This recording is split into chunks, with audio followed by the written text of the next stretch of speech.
What's your playing weight at this spring? Right now I weighed in this morning at 298. When you got to Nebraska a couple years back, what was your weight back then? So I came in pretty heavy. I think I was around like 312, but I ended up dropping down to 270. Where I first got now, now I'm 298. Where do you feel most comfortable? It's a good question. It depends. So for me, if I want to play like real fast and be able to rush the passer to the really best of my abilities, I feel great at 270.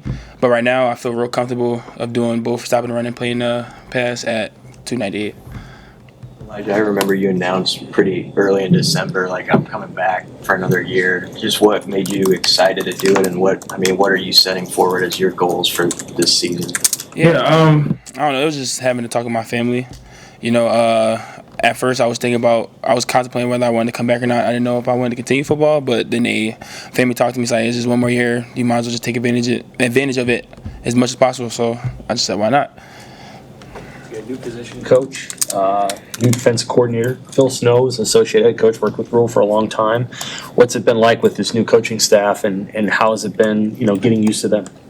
It's been a great transition. Coach Terry, he's a guy that's high on energy. The D-line room loves him. I was able to meet him before he came down here when he first got hired. I was able to go down, drive down to Kansas City, and be able to meet him, meet his family, and get to know him personally. And I think me and him right now have a really great bond. How would you describe the coordinator Butler, his energy and the way he coaches? He's more like I can't even explain it. He's more high energy, and he's more like has a lot more swag to him. He wants the defense to have a lot more swag to him. What does that mean to you? A lot more swag? How? Everybody just being themselves. When we make a play, everybody celebrate. Do a little dance or something. But at the end of the day, we still got that one goal in mind, that's to do our play at the best of our abilities. You're an Eagles fan? No. So you didn't give him a hard time about the Super Bowl? No, I gave him a hard time about the Super Bowl, but I'm not an Eagles fan. Nah, I'm a big Seahawks fan. Why? Legion of Boom. I was a big Cam Chancellor fan at one point, so yeah. I'm sure you pick up on some of the conversations around here. Well, they got to replace this guy and that guy in the D-line. Just can you sense the feeling of opportunity within that room and how guys are responding to that challenge? Yeah, I think a lot of guys are taking that advantage. Right now since the older guys left, like Ty Nash, a lot of guys are taking advantage of doing everything they can to try to get that certain spot. That's why, like, right now, there's no secure spot right now. Everybody's fighting to get that spot. What was it like that first time when, obviously Butler left a little earlier, but Butler and Ty and Nash, they're not in the room. You're the old guy in the room, and you got to be the voice. What was that like? It was a little weird, but that was just something I had to adapt to. It's still being as though Riley and Cam and Keona was still there. To see some still familiar faces, made me a lot more comfortable. So how have you done that? How have you been the vocal leader over the last couple of months? It's mainly just like the small things, making sure everybody got what they need. If anybody needs a ride, and make sure everybody gets to where we got to be on time. And then on the field, it's just being that word of encouragement. Like, let's say somebody mess up, coach get on them. It's me coming over there. It's like, just next play. Just don't worry about it. We got it. And then, just give them words of encouragement and make sure everybody's motivated so that we can accomplish the goals that we want to this year. Elijah, I know there's a lot of young, talented players in your room and physically impressive guys, but when we saw practice on Thursday for a few minutes, it's hard not to notice 96 and 97. What's it like for you as an older guy to do drills with Williams and Keona, and what do you see for them in the future? It's great. Being as I'm the older guy, I get with them. I'm able to teach them and show them the ropes of how we do things and help them adapt to the culture that we've set in the room.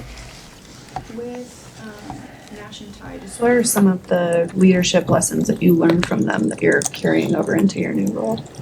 Everybody leads different. Ty was more of like a real super vocal guy.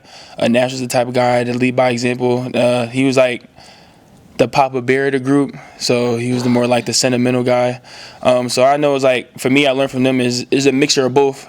Some guys they can't get coached a certain way, so you have to change your tone and changes on the way you approach things with them. Like for instance, like Keona, he's more of a guy you got to talk to. William, you usually got to talk to him. So yeah, it's just change your attitude when it comes to certain players.